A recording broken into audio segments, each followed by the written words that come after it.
Pohon sena tempat bertemu, atur bicara si gadis ayu. Membaca itu jambatan ilmu, membuka minda pelbagai penjuru. Bismillahirrahmanirrahim. Assalamualaikum dan salam Malaysia Madani. Saya Muhammad Hadif bin Muhammad Hizar dari SMK Abu Bakar Al-Bakir. Kod sekolah saya ialah AEA 3088. Pada hari ini, saya akan mengupas sebuah naskah yang cukup hebat. Sebuah novel yang berjaya menyentuh hati saya, iaitu novel Jalan ke Puncak karya Juri Durabi. Novel ini diterbitkan oleh Dewan Bahasa dan Pustaka untuk Kementerian Pendidikan Malaysia. Novel ini merupakan teks Komsas Bahasa Melayu tingkatan 2 dan mengandungi 121 muka surat.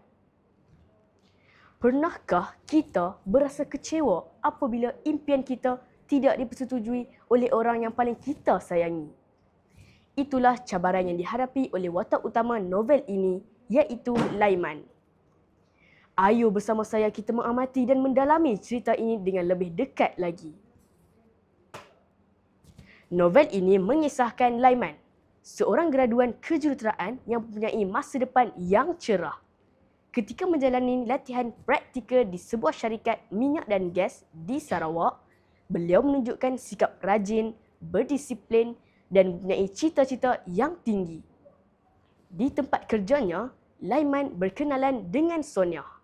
Persahabatan mereka semakin rapat dan Sonia sentiasa memberikan sokongan kepada Laiman. Namun, di sebalik kehidupan yang nampak sempurna, Laiman sebenarnya menyimpan satu impian yang besar. Beliau ingin menjadi usahawan dalam bidang pertanian dan penternakan. Para penonton sekalian, impian Laiman bukanlah mudah untuk direalisasikan. Bapanya tidak bersetuju dengan pilihan tersebut kerana beranggapan bahawa pekerjaan dalam bidang pertanian tidak menjamin masa depan. Jika kita berada di tempat Laiman, adakah kita akan mengalah? Laiman tidak mudah berputus asa. Beliau tetap meneruskan cita-citanya walaupun menerima tentangan daripada keluarga. Dalam masa yang sama, hubungan rapat antara Laiman dan Sonia telah menimbulkan rasa cemburu dalam diri Muluk. Perasaan iri hati itu semakin lama semakin membara sehingga mencetuskan pelbagai konflik. Walaupun berhadapan dengan cabaran demi cabaran, Laiman terus melangkah ke hadapan. Baginya, kejayaan hanya akan diperoleh oleh mereka yang berani menghadapi risiko. Kemuncak cerita ini berlaku apabila sebuah loji minyak terbakar. Kejadian ini mengejutkan semua pihak. Lebih menyedihkan, Laiman telah dituduh terlibat dalam insiden tersebut. Bayangkan perasaan seorang pemuda yang berusaha melakukan yang terbaik tetapi tiba-tiba dituduh melakukan kesalahan yang tidak pernah dilakukannya. Nama baiknya tercemar, kepercayaan orang terhadap dirinya mula goyah.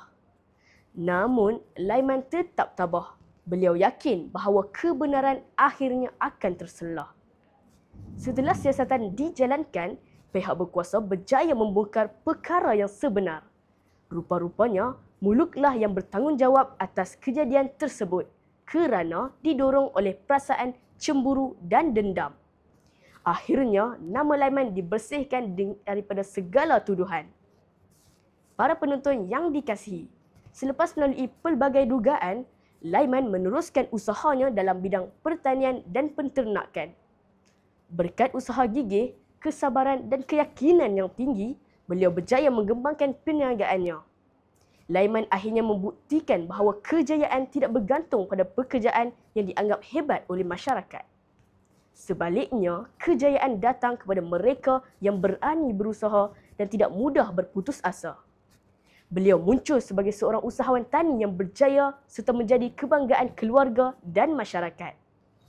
Para penonton yang dikasihi, novel ini wajar dibaca kerana jalan ceritanya dekat dengan kehidupan remaja masa kini. Watak Laiman menyedarkan kita bahawa kejayaan bukan sekadar sampai ke puncak, tetapi bagaimana kita menghadapi halangan sepanjang perjalanan menuju puncak tersebut.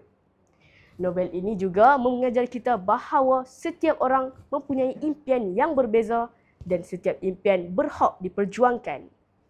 Selain itu, novel ini membuktikan bahawa kejayaan bukan hanya terletak pada pekerjaan yang dianggap hebat oleh masyarakat, tetapi pada kesungguhan seseorang dalam bidang yang diminatinya.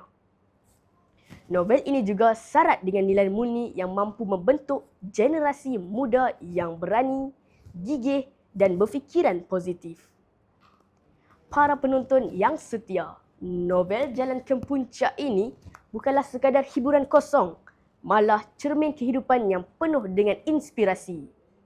Saya sangat mengesyorkan anda semua untuk membaca buku ini bagi membina jati diri yang lebih cemerlang.